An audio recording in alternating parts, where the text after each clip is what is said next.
கங் கணபதியே நம. அனைவருக்கும் வணக்கம். கந்த புராணத்தின் இந்த பதிவை உங்களுடன் பகிர்ந்து கொள்வதில் மிக்க மகிழ்ச்சி அடைகிறேன். இச்சா சக்தியாகிய வள்ளியும் கிரியா சக்தியாக தெய்வானையும் விளங்க ஞானவேல் தாங்கி மயில் வாகனத்தில் வலம் வரும் முருகப் பெருமானை நம் மன வாகனத்தில் ஏற்றி வைப்போம். 16 பேறுகளையும் தன் 12 கைகளாலும் வாரி வழங்குவான் நம் வடிவேலன். கந்த புராணம் 7 உபதேச காண்டம். அதில் 56 செங்கற்களால் விளைந்த தீவினை. சதானந்த முனிவரும் பிரம்மா விஷ்ணுக்களுக்கும் நந்திகேஸ்வரர் மற்றொரு கதையை கூறத் தொடங்கினார். பூமியின் ஒரு பாகமென்று கருதப்படும் கௌட தேசத்தில் கௌடபுரம் என்னும் நகரமொன்று இருக்கிறது. அங்கே வஜ்ரபாலன் என்கிற வியாபாரி ஒருவன் வசித்து வந்தான். அவன் பெருத்த செல்வந்தன், சிறந்த புண்ணியசீலன், சூரிய பூஜையை தினம் தவறாமல் செய்து வருபவன். கைதேர்ந்த வியாபாரியான அவன் மண்ணினாலேயே ஓர் அழகான மேடையை செய்து தினசரி அதை மலர்களினால் அலங்கரித்து அர்ச்சனை செய்து நமஸ்கரித்து வணங்கி வழிபட்டு வந்தான். அந்த சாதாரண மண் மேடையை செங்கற்களின் கட்டி ஒரு மண்டபமாக எழுப்ப வேண்டும் என்கின்ற அவா அவன் உள்ளத்தில் நாளடைவில் தீவிரமாக எழும்பியது. அதற்காக அவன் செங்கற்களை வாங்குவதற்கு முயன்றான். ஆனால் என்ன தேடியும் அந்த நகரம் முழுவதிலும் விசாரித்து பார்த்தும் அவன் தேடிய செங்கற்கள் அவனுக்கு கிடைக்காமலேயே போய்விட்டது. இப்படியே சில தினங்கள் சென்றன. ஒரு நாள் கௌட தேசத்திலுள்ள சந்தானகிரி வம்சத்தை சேர்ந்த தத்புருஷர் என்னும் சிவபக்தர் ஒருவர் சிவாலயம் ஒன்றை கட்டுவதற்காக சில செங்கற்களை சேகரித்து வைப்பதை வஜ்ரபாலன் என்னும் அந்த வியாபாரி கேள்விப்பட்டான்.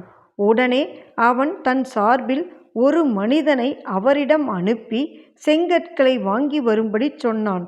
ஆனால் சிறந்த சிவபக்தரான தத்புருஷரோ அதற்கு சிறிதும் சம்மதிக்கவே இல்லை. ஆகையால் வியாபாரி பணத்தை கொடுத்து செங்கற்களை வாங்கி வரும்படியாக மறுபடியும் அவரிடம் தன்னுடைய ஆளை அனுப்பி வைத்தான்.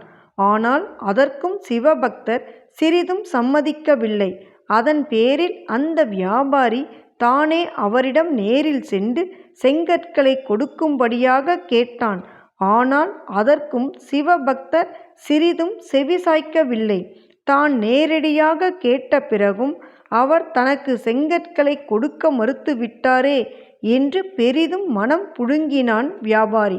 அதே சமயத்தில் அந்நாட்டு அரசனுடைய வைத்தியனான சௌபரி என்பவன் ஒரு வேலையாக பணம் கேட்பதற்காக அந்த வியாபாரியின் வீடு தேடி வந்தான். அப்போது வியாபாரி அவனிடம், வைத்தியனே, நான் இப்போது மிகவும் மனமுடைந்து போயிருக்கிறேன். நானே நேரில் சென்று அந்த சிவபக்தரிடம் செங்கற்களை கேட்டும் அவர் எனக்கு தருவதற்கு அறவே மறுத்துவிட்டார். ஆகையால் எனக்கு பெருத்த அவமானம் மட்டுமே மிஞ்சிவிட்டது. இம்மாதிரியான ஒரு கேவலமான சம்பவம் என் வாழ்நாளிலேயே இதற்கு முன்பாக ஒரு தடவை கூட ஏற்பட்டதே கிடையாது என்று கூறினான். அதை கேட்ட வைத்தியன் அந்த வியாபாரிக்கு ஆறுதல் வார்த்தைகளை கூறிவிட்டு தானே அந்த சிவபக்தரிடம் சென்று வியாபாரியின் சார்பில் செங்கற்களை கேட்டேன். ஆனால் அவனுக்கும் சிவபக்தர் வியாபாரியிடம் முன்பு கூறிய அதே பதிலையே திருப்பிச் சொல்லி விட்டதால் வைத்தியனுக்கு அவர் மீது அளவு கடந்த பொறாமையும் ஆத்திரமும் ஏற்பட்டு விட்டது. அதனால் அவன் வியாபாரியிடமே திரும்பி வந்து, வியாபாரியே, என்னுடைய திறமையை பார்த்து நீங்களே வியக்கப் போகிறீர்கள். நாளை காலை பொழுது விடிவதற்குள் அந்த சிவபக்தரின் வீட்டிலிருக்கும் செங்கற்களை எல்லாம் இருந்த இடம் தெரியாமல் போய்விடும்படியாக நாசம் செய்து விடுகிறேன். அதுதான் அவருடைய திமிருக்கு சரியான பாடமாகும் என்று சபதம் செய்து கருவினான். மறுநாள் காலையில் அரசனுடைய பிரியத்திற்கு பாத்திரமான அரசாங்க யானை ஒன்றுக்கு உடலில் தீராத வியாதி ஒன்று கண்டுவிட்டது. அப்போது வைத்தியன் யானைப்பாகனை நோக்கி, இந்த யானைக்கு இப்போது தகுந்த வைத்தியம் செய்யாவிட்டால் இது உடனே செத்துப் போய்விடும். ஆகையால் இதற்கு வைத்தியம் பார்ப்பதற்காக சில செங்கற்களை இப்போதே நீ வரவழைத்து கொடுக்க வேண்டும். செங்கற்பொடிகளோடு வேறு சில மருந்துகளையும் கலந்து பொட்டலமாக கட்டி அதனால் ஒத்தடம் கொடுத்தால்தான் இந்த யானைக்கு ஏற்பட்டிருக்கும் வியாதி குணமாகும். அதற்கான செங்கற்கள் சிவபக்தரான தத்புருஷரிடம் இருக்கின்றன. அவற்றை இப்போதே நீ தருவித்து கொடுத்தால் யானையின் நோயை நானும் இப்போதே குணப்படுத்தி விடுவேன் என்று கூறினான். உடனே யானை பாகனும் சில ஆட்களோடு சிவபக்தரின் வீட்டிற்கு சென்று அங்கிருந்த செங்கற்களை எடுத்து வந்து அவற்றை பொடி செய்து வைத்தியரிடம் கொடுத்தான். வைத்தியனும் அதோடு வேறு சில மருந்து வகைகளையும் கலந்து யானைக்கும் பல முறைகளிலும் வைத்தியம் செய்து பார்த்தான்.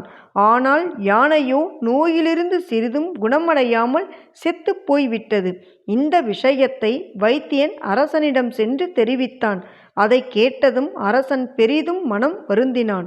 அதே சமயத்தில் சிவபக்தரான தத்புருஷர் அரச சபைக்கு வந்து, அரசே, சிவாலயம் கட்டுவதற்காக என்னால் சேகரித்து வைக்கப்பட்டிருந்த செங்கற்களை எல்லாம் உங்கள் அரண்மனை வைத்தியனும் வியாபாரியுமாக சேர்ந்து திட்டம் போட்டு களவாடி சென்று விட்டார்கள் என்று கூறி முறையிட்டார்கள். அதை கேட்டதும் சிவ துரோகத்தின் காரணமாகத்தான் அந்த யானை இறந்து விட்டிருக்கிறது என்பதை அரசன் உணர்ந்து கொண்டான். அதனால் அவன் அந்த யானை பாகனையும் அவனை சேர்ந்தவர்களையும் உடனடியாக சிரச்சேதம் செய்து விடும்படியாக தன் சேவகர்களுக்கு கட்டளையிட்டு விட்டான். அதன் பிறகு அரசன் அந்த வியாபாரியையும் அழைத்து வரச் செய்து அவனுக்கு சொந்தமான சொத்துக்கள் அனைத்தையும் பறிமுதல் செய்து கொண்டு அவன் தலையையும் கோபாவேசத்தோடு வெட்டி எறிந்து விட்டான். அதன் பிறகு அரசன் அந்த வைத்தியனும் வரவழைத்து அவனையும் விசாரித்தான். வைத்தியனோ, அரசே, யானையின் உடல் வியாதியை குணப்படுத்த நான் எவ்வளவோ முயற்சிகளும் வைத்தியங்களும் செய்தும் அவையெல்லாம் பயனில்லாமல் போய்விட்டன என்று கூறினான். அதை கேட்டதும் அரசன், வைத்தியனே, சிவபக்தரின் வீட்டிலிருந்து செங்கற்களை அபகரித்து வந்ததினாலேயே அந்த பாபச் செய்கையின் விளைவாக யானை மடிந்து விட்டிருக்கிறது. ஆகையால் இப்போதே உன்னையும் கொலை செய்துவிடப் போகிறேன் என்று கூறினான். அப்போது அரசனுக்கு அருகிலிருந்த மந்திரி அவனை நோக்கி, அரசே, முன்பொரு சமயம் தங்களுக்கு உடலில் வியாதி கண்ட போது அஸ்வனி தேவர்கள் இங்கு வந்து தங்களுக்கு மருத்துவம் செய்துவிட்டு சொர்க்கத்திற்கு திருப்பிச் சென்றார்களே, அவர்கள் அப்படி திரும்பிச் செல்லும்போது உங்களிடம், அரசனே, உன் நாட்டில் நோய்வாய்ப்பட்டிருப்பவர்களுக்கெல்லாம் நாங்கள் இருவரும் இந்த சௌபர்ணியிடத்திலிருந்து ஆட்கொண்டு மருத்துவம் செய்து வருவோம் என்று கூறினார்கள். ஆகையால் இந்த வைத்தியனுக்கு தாங்கள் தண்டனை அளிப்பது சிறிதும் சரியல்ல. மேலும் இவன் வைத்தியம் செய்த இடங்கள் எல்லாம் இதுவரையிலும் இந்த யானையொன்றை தவிர வேறு எதற்குமே உயிர் சேதம் ஏற்பட்டது கிடையாது.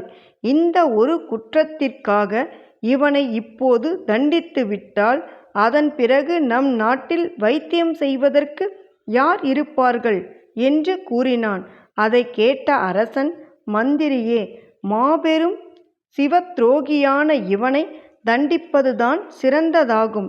இவன் போய்விட்டால் நம் சார்பில் அந்த சிவபெருமானே வந்து வைத்தியம் பார்ப்பார்.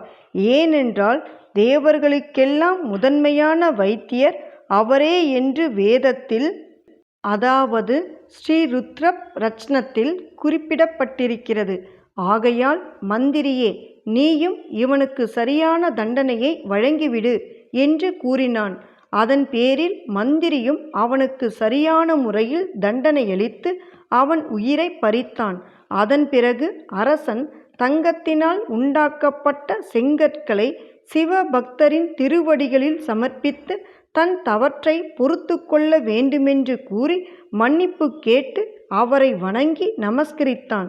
அப்போது சிவபக்தர் மகிழ்ச்சி பெருக்கோடு அரசனை நோக்கி, அரசே, எழுந்திருங்கள், எழுந்திருங்கள் என்று கூறினார். அதே சமயத்தில் ஆகாயத்திலிருந்து மலர் மாறி பொழிந்தது. தேவ தந்தும்பி வாத்தியங்களும் பெரிதாக முழக்கமிட்டன. பிரம்மா விஷ்ணு முதலான தேவர்களும் அங்கு பிரதட்சமாகி, அரசனே, நீதிநெறி தவறாத உன்னுடைய அரும்பெரும் குணங்களைக் கண்டு அகமிக மகிழ்ந்தோம். இப்போது உனக்கு வேண்டிய வரங்களை எங்களிடமிருந்து கேட்டு பெற்றுக்கொள்வாயாக என்று கூறி அருளினார்கள். உடனே அரசன், தேவ சிரேஷ்டர்களே, எனக்கொன்றும் தனியாக ஒரு வரத்தை கேட்டு பெற்றுக்கொள்ள நான் விரும்பவில்லை. ஆனால் என் நாட்டிலுள்ள ஜனங்கள் அனைவரும் என்றுமே உடல் வியாதி இல்லாமல் தேக ஆரோக்கியத்துடன் திடமாக திகழ வேண்டும் என்ற வரத்தை மட்டும் தாங்கள் எனக்கு கொடுத்து அருளினால் போதும் என்று வணக்கத்துடன் வேண்டிக் கொண்டான். அவர்களும் அந்த வரத்தை அரசனுக்கு கொடுத்துவிட்டு மறைந்து போனார்கள். அதன் பிறகு அரசனும் நீண்ட காலம் வரையிலும் தன் ராஜ்யத்தை நீதி நெறி வழுவாமல் சீரும் சிறப்புமாக அரசாட்சி செய்து வந்தான். அவனுடைய ஆட்சி காலத்தில் அவனுடைய நாட்டில் வியாதியோ வறுமையோ சிறிதும் தலை காட்டாமல் நாடெங்கிலும் சுபிட்சமாக இருந்து வந்தான். மகா சிவ துரோகிகளான அந்த பாவிகளோ கொடிய நகரங்களை அடைந்து இன்று வரையிலும் தீராத துன்பங்களையே இடைவிடாமல் அனுபவித்து கொண்டு வருகிறார்கள். அந்த நரகங்களிலிருந்து எக்காலத்திலும் அவர்களுக்கு விடுதலையே கிடையாது. இவ்வாறு நந்திதேவர் கூறி முடித்ததும் அதை கேட்ட சதானந்த முனிவர் மேலும் அதிகமாக அஞ்சி நடுங்கி தம் மனதிற்குள் மௌனமாக மகேஸ்வரரை தியானிப்பதில் ஈடுபட்டார். எண்ணிய பொருளை அருளச் செய்யும் கந்த புராணத்தை காதலுடன் இப்புவியில் படிப்போர் கேட்போர் நினைப்போர் யாவரும் பசு பத்தினி உறவினர் புத்திரன் ஆகிய அனைவரோடும் ஆனந்த வாழ்வை வாழ்ந்து இந்திரனைப் போல தலைமைத்துவமும் இன்பமும் மிக்க வாழ்வையும் வாழ்ந்து இறுதியில் பரமானந்த நிலையாகிய சிவபத பேரும் பெறுவர். வேலும் மயிலும் சேவலும் துணை. கந்த புராணத்தின் தொடர்ச்சியை தொடர்ந்து கேட்க நமது ஆர்கேஎன் காலம் சேனலை சப்ஸ்கிரைப் செய்து பெல் ஐகானையும் கிளிக் செய்யுங்க.